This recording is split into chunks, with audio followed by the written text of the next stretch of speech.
While designing one of Dubai's most complex glass buildings, engineers discovered a massive problem hidden deep inside its structural DNA. The highly ambitious, curved geometry they were planning could actively focus and weaponize ambient solar radiation. This was not a theoretical exercise. The exact same optical physics had already caused undeniable physical damage to vehicles parked beneath another glass skyscraper in a completely different city. So the central question becomes absolutely unavoidable. Did developers in Dubai successfully engineer this extreme danger out of their environment, or did they merely redirect that intense energy somewhere no one was looking? Dubai relies on a flawless public image to sustain its massive tourism industry. It is an economic machine engineered to shield millions of international visitors from a brutal desert climate. But the relentless pressure to build increasingly spectacular, gravity-defying architecture to maintain this tourism dominance is pushing the absolute limits of physical materials. Today, we are opening an investigation into the dangerous intersection of extreme climate, radical glass geometry, and the hidden vulnerabilities of a city built for endless growth. The first cracks in the system are rarely found where the promotional brochures tell you to look. There is a distinct moment when a mathematical model becomes a physical threat. To truly understand what architects faced in the Middle East, we first have to look at what happened in Europe. We must establish beyond doubt that reflected sunlight from a glass facade can indeed cause physical, measurable destruction in the real world.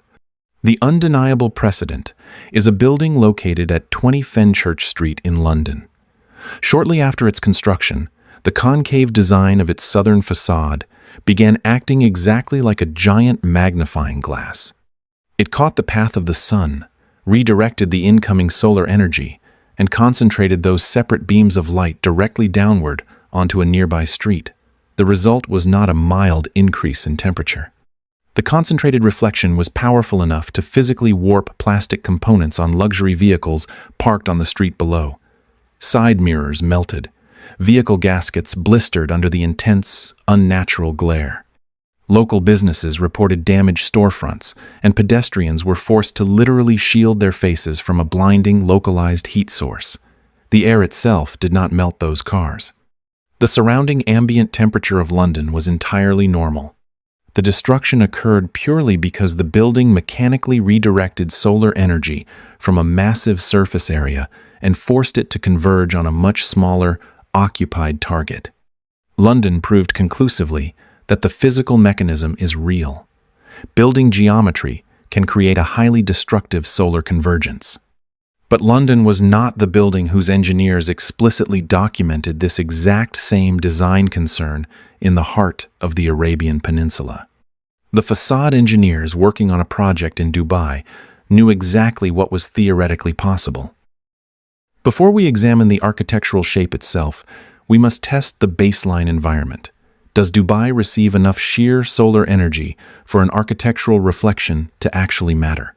The answer is a matter of documented meteorological record.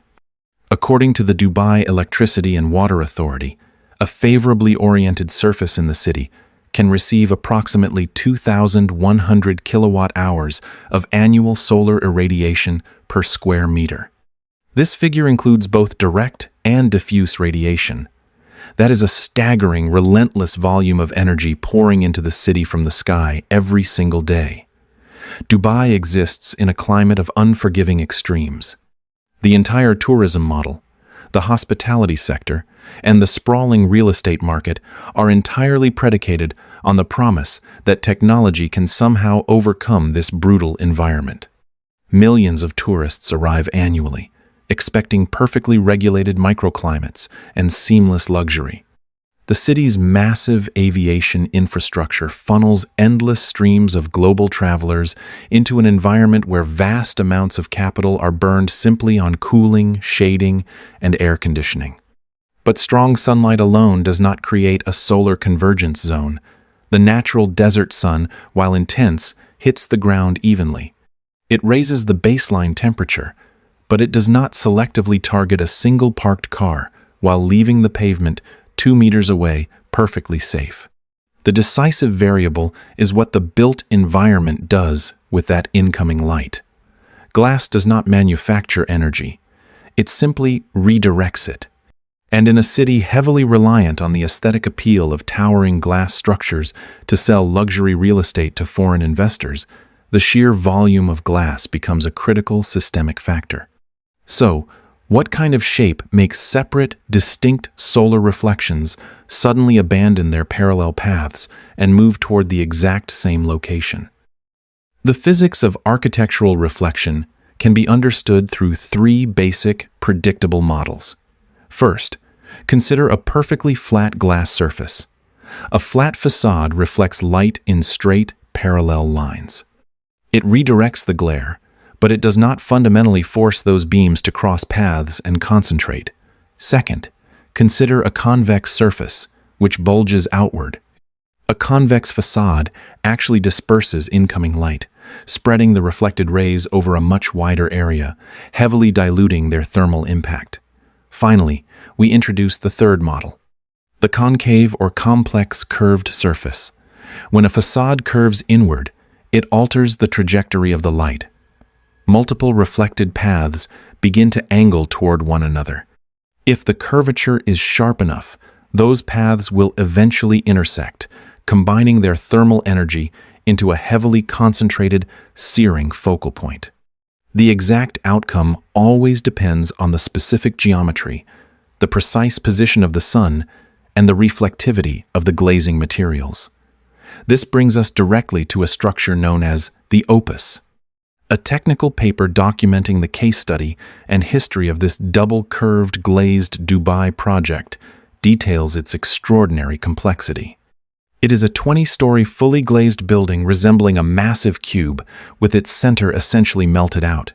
This organic, free-flowing void is lined with dark blue, three-dimensionally formed glazing. The verified documentation explicitly lists dealing with the radiation focusing effect the geometry imposes as one of the primary engineering challenges. If the curved geometry could not possibly create a focusing problem, why did the highly experienced facade team have to specifically design around that precise optical effect? The structural ambition was so high that it forced the creators to confront a real physical risk. The provisional verdict for our second test is clear. The design risk was highly relevant. But a concentrated reflection is entirely harmless if it lands on an empty concrete roof or simply disappears into the hazy sky above the city. So, where exactly was all that redirected energy expected to go? An architectural optical effect only becomes a severe public hazard when it intersects with human existence. A reflection is not dangerous simply because it is excessively bright. It transforms into a tangible threat when its path crosses a place that people cannot simply avoid. We have to visualize the human scale of this environment to understand the real pressure Dubai faces. Imagine a driver pulling into a luxury hotel drop-off zone. Think of a wealthy tourist reaching out to touch a metal car door handle. Consider a pedestrian walking heavily burdened with luxury shopping bags toward a lobby entrance. Think of a hospitality worker who must remain standing at a fixed outdoor position for hours at a time, looking upward as the glare slowly moves across the glass facade. These vulnerable individuals are the lifeblood of Dubai's economy. The tourism crisis that many economic analysts whisper about is not always a dramatic, sudden collapse. Often, it begins as a slow, quiet erosion of comfort. It is the widening gap between the luxurious promise of a destination and the hostile physical reality of experiencing it. Dubai already faces immense environmental pressure to keep its highly marketed outdoor spaces habitable. If a massive glass structure inadvertently creates a magnified heat zone precisely where tourists are supposed to relax, it directly threatens the economic utility of that entire space. But identifying this specific threat is remarkably difficult. If a localized hot zone only covered a few square meters, would a sweating tourist even identify the building as the source of their discomfort? Or would they simply blame Dubai's notoriously brutal summer heat? The first condition for danger existed in the form of immense solar energy. The second condition existed in a geometric shape serious enough to require targeted engineering treatment. The third condition, exactly where that reflection landed, would completely decide whether this remained an elegant mathematical calculation or escalated into a real-world systemic failure. There is a moment of profound relief in the technical record. The risk of solar convergence was completely visible to the architectural and engineering teams. Radiation focusing was prominently and officially included among the highly complex problems the facade engineering department had to confront. The teams working on the most advanced buildings in the world possess extraordinary analytical tools. They can utilize advanced solar reflection modeling to simulate the sun's path across the year. They can select customized, lower reflectivity glazing materials that absorb rather than bounce the thermal energy. They can adjust the orientation of individual glass panels by a fraction of a degree to disrupt the focal point entirely. They can incorporate physical shading elements or redesign the ground-level spaces to ensure nothing valuable or vulnerable sits in the crosshairs. Given Dubai's immense wealth and its aggressive desire to present a flawless urban machine to the world, it is highly probable that sophisticated mitigation strategies were actively deployed. The trap was likely analyzed, calculated, and meticulously disarmed in the digital realm before the building was even opened to the public. The engineers knew exactly what they were building, and they addressed it. At first glance, that appears to decisively end the entire investigation. It looks like a pure victory for modern engineering over extreme climate conditions. But an optical problem is not a static equation. Building reflectivity is only one solitary variable in a much larger, constantly shifting cosmic system. The sun itself does not remain anchored in one position in the sky. What if the most dangerous zone does not stay still long enough to be caught by an ordinary safety inspection? The most critical discovery in evaluating solar risk is that the physical position and the thermal intensity of reflected sunlight are fundamentally tied to time. The threat changes drastically with the time of day. It changes with the passing seasons. It shifts alongside solar altitude and solar direction. We must imagine the sun moving relentlessly across the desert sky. As the Earth rotates, the massive shadow cast by the building slowly rotates across the pavement. Concurrently, a blindingly bright patch of reflected sunlight begins to travel rapidly across an adjacent facade. Let us look at an illustrative simulation. At 9:40 in the morning, there is absolutely no overlap between the reflection and the street. At 10:05, the reflection slowly moves downward toward the ground. By 10:18, the paths of concentrated light begin to closely approach one another. At 10:31, the converged beam strikes the pedestrian level directly. But by 10:47, the solar angle has shifted again, and the dangerous zone moves completely away, vanishing as quickly as it appeared. An official site inspection conducted at 9 in the morning would find absolutely nothing abnormal. A thermal measurement taken during an entirely different month might also record perfect safety. The facade would appear spectacularly benign. But what if the reflected zone crosses a highly trafficked pedestrian crossing or an outdoor cafe seating area for a window of only 20 minutes? That duration is far too brief for a random municipal inspector to notice by chance. But it is more than long enough to severely damage a parked luxury vehicle or inflict severe discomfort on a worker whose job requires them to stand perfectly still. A solar reflection problem does not need to be permanent to be completely devastating. It only requires a momentary, precise alignment of the sun, the geometry, the receiving location, and a human being present at that exact second. Even the most flawless digital model of a single building contains one terrifying inherent weakness. The vast city surrounding that building does not remain frozen in time. A spectacular glass facade can pass every conceivable safety test on the exact day it is digitally designed. but a booming metropolis does not stop changing on that day. And this is where the specific architecture of one building collides with the broader economic vulnerabilities of Dubai. The city operates on an economic model deeply reliant on constant real estate expansion and relentless tourism growth. To sustain its momentum and satisfy international investors, the skyline must continually evolve. New glass towers are relentlessly constructed opposite older ones, contributing to a staggering real estate oversupply. An empty sand lot that safely absorbed a stray reflection last year might suddenly become a highly populated outdoor dining venue next year to meet tourism demands. A sprawling new highway or a VIP parking zone might be paved directly across a previously unmapped focal point. The urban environment is a highly volatile ecosystem. If every new luxury hotel and residential block is meticulously evaluated as an isolated, separate project, who is officially responsible for evaluating the chaotic, empty space between them after the skyline fundamentally changes? A neighboring structure might use a completely different reflective material, accidentally bouncing additional sunlight straight back into a vulnerable corridor. Trees planted for shade might be removed to widen a road for increased traffic. This is the pressing, systemic question any dense, rapidly expanding glass district must continue asking. The suspected risk is no longer limited to one single beautifully curved facade.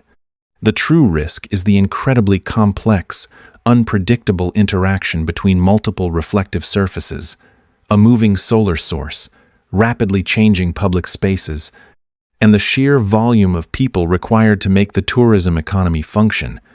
Dubai is fighting a quiet, incredibly expensive war to maintain absolute environmental control. Every single time a new tower breaks ground, the optical calculations of the entire surrounding neighborhood are subtly rewritten. How could an engineering authority definitively confirm or entirely rule out the existence of a real, dangerous solar reflection hotspot in a city that never stops moving? The investigative process operates like a highly complex hunt. First, investigators must construct an aggressively detailed, three-dimensional digital model of the specific building and its entire urban context. Second, they must artificially model the exact path of the sun across hundreds of different dates and times throughout the year. Third, they must meticulously trace the invisible reflections bouncing off every relevant section of the glass facade. Fourth, they must locate any precise intersections with streets, hotel rooms, vehicles, and vital pedestrian zones. Crucially, they must mathematically predict the exact intensity of that light, not merely its direction. Finally, investigators must physically stand on the pavement at the exact predicted minute with calibrated instruments to measure the irradiance and surface temperature. And because of the relentless real estate development we just discussed, they must essentially repeat this massive analysis every single time a major surrounding development is completed. A bright, dramatic photograph posted on social media proves very little. A thermal camera operated by an amateur at the wrong hour may find absolutely nothing. To catch a moving hotspot, investigators must know exactly where and when to wait. So, we must ask a difficult question. Does the absolute absence of a catastrophic incident report prove that no hotspot exists? Or does it only prove that no publicly documented, legally verified failure has been found yet? The absence of evidence is not automatically the evidence of absence.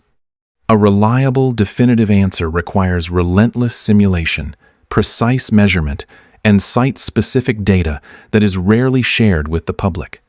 We now have enough concrete evidence to safely separate what is physically real, what is structurally plausible, and what remains purely unproven speculation. We will not end this investigation by simply stating that the truth is unknown. We have reached a decisive, three-level verdict based on verified information. Level 1. Is the physical mechanism of architectural solar convergence real? Yes. Glass facades can absolutely redirect and concentrate sunlight to dangerous levels. Documented international cases have consistently produced blinding glare, radically increased adjacent temperatures, severe public discomfort, and measurable property damage, including melted vehicle components. Level 2. Was this specific design risk relevant to a real, high-profile project in Dubai? Yes. The verified technical paper regarding the Opus explicitly confirms that its breathtaking geometry imposed a serious radiation focusing effect. The facade engineering team was legally and practically required to address this exact phenomenon. This is not a fictional risk invented to generate fear. It was a documented reality on the drafting table. Level 3. Has this specific building been proven to create a deadly street-level death ray? No. The available evidence used for this rigorous analysis does not establish the existence of a documented, damaging hotspot at the Opus. There is no verified record of a melted vehicle beneath it, no burned pedestrian, and no confirmed dangerous street-level event. Dubai did not build a confirmed death trap. It built a geometric shape so incredibly ambitious and extreme that engineers had to actively design a deadly threat out of it before it could become a reality.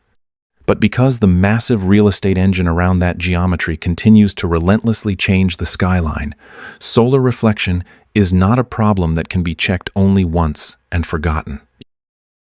The engineers knew perfectly well that curved glass could focus solar radiation. They confronted the physical risk head-on, applying vast resources and expertise to neutralize it before it could become another international disaster like London. They protected the immediate environment at the time of construction, but Dubai's skyline continues to relentlessly change.